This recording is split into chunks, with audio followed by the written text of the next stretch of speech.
बिस्मिल्लाहिर्रहमानिर्रहीम। अस्सलाम वालेकुम व्यूवर्स, हाशमी ऑर्गेनिक फार्मिंग में खुश आमदेद। कैसे हैं दोस्तों?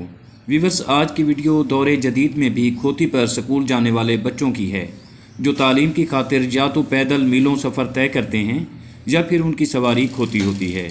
दोस्तों, बदकिस्मती से पाकिस्तान का शुमार उन ममालिक में होता है जहाँ शरह ख़वानगी ख़तरनाक हद तक कम है।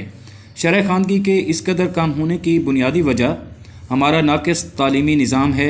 मुल्क के दूर दराज इलाकों में सरकारी तालीमी इदारे सिरे से मौजूद ही नहीं। जहाँ मौजूद हैं वहाँ बुनियादी और ज़रूरी सहूलियात की अदम फ़राहमी का मसला दरपेश है।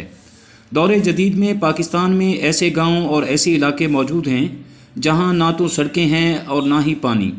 हमारे मुल्क की अक्सरियती आबादी मुश्किल से अपनी गुज़र बसर कर रही है, जिसकी वजह से वो अपने बच्चों को निजी तालीमी इदारों में तालीम दिलवाने से कासिर हैं।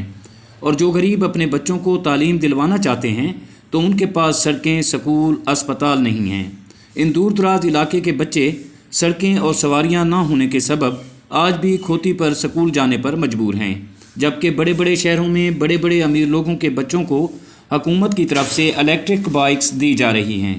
हमारे इन गरीब बच्चों को इलेक्ट्रिक बाइक्स नहीं चाहिए। तालीम हासिल करने के लिए सिर्फ बुनियादी सहूलतों की ज़रूरत है, जिनमें स्कूल, राब्ता सड़कें, साफ़ पानी और अस्पताल हैं। जनूबी पंजाब के कोहे सुलेमान के पहाड़ हों या फिर रोही, थल, चोलिस्तान, यहाँ के बच्चे तालीम तो हासिल करना चाहते हैं मगर सफरी सहूलियात ना होने के सबब मजबूर हैं। व्यूअर्स, मसला खोती की सवारी का नहीं, मसला बुनियादी सहूलतों के फुकदान का है।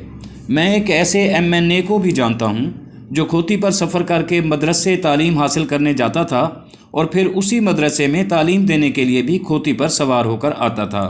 व्यूअर्स, हमारे गांव के बच्चे शहर के बच्चों से कहीं ज़्यादा टैलेंट रखते हैं। खुदारा इन पर तरस खाएं और इनको बुनियादी सहूलतों से आरास्ता करें।